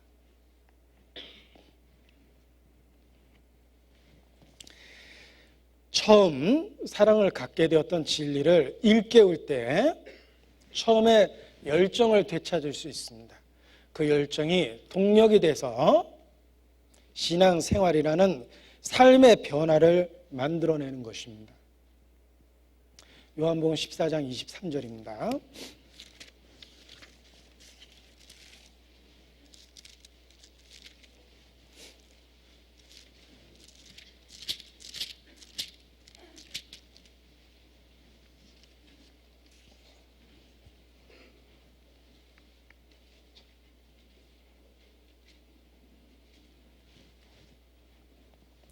같이 읽겠습니다.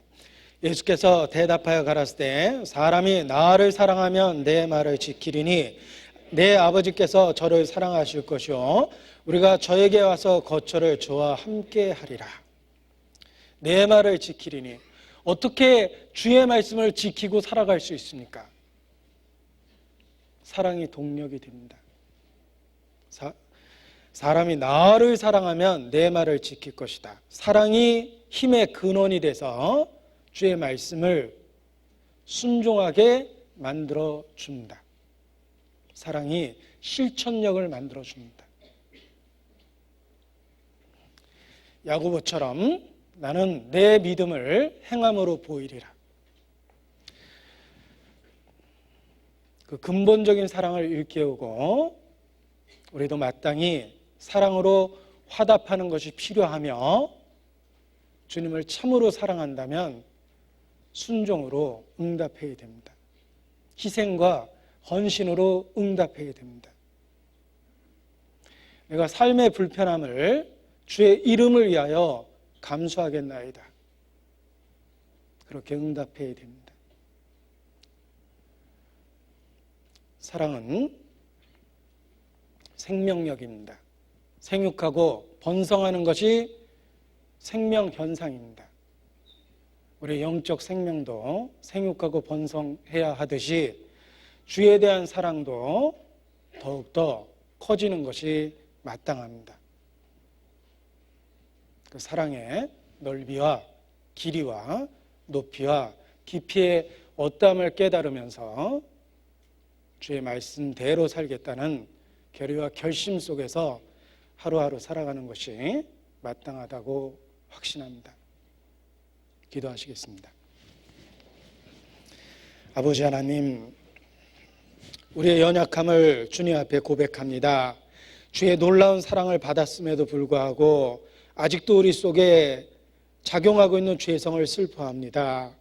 그러나 함께 하시는 주의 권능과 죽은 자를 살리시는 주의 능력을 때마다 일마다 사모하고 기다립니다.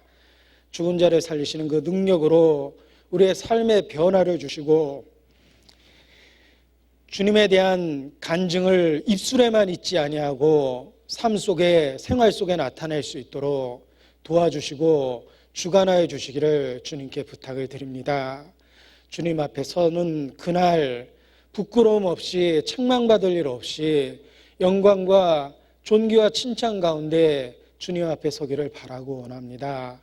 그날의 영광을 위해서 우리의 삶을 다스려 주시고 주의 권능으로 우리의 삶 속에 역사하여 주시옵소서. 주의 몸된 교회를 사랑하고 섬기며 주님 오실 날을 기다리며 살 수 있도록 도와주시기를 주님께 또 기도합니다. 저희를 사랑하시고 구원해 주신 우리 구주 예수님 이름으로 기도합니다. 아멘.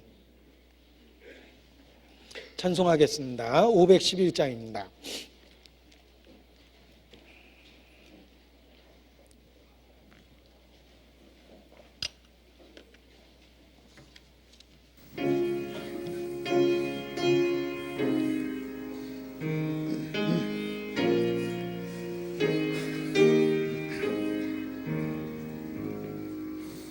내 구주 예수를 더욱 사랑 엎드려 비는 말 들으소서. 내 진정 소원이 내 예수를 더욱 사랑 더욱 사랑 이전의 세상 나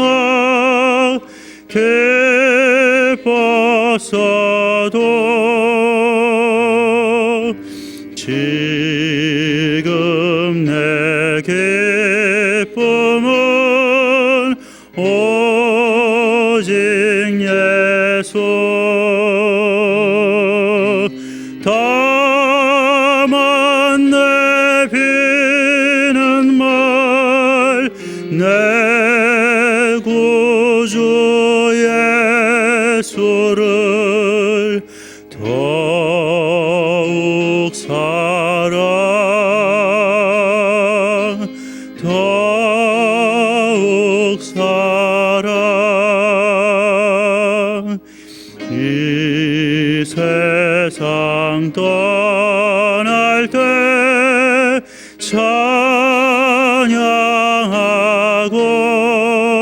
찬양하고 숨질 때 하는 말 이것일세 다만 내 비는 말 내 구주 예수를 더욱 사랑 더욱 사랑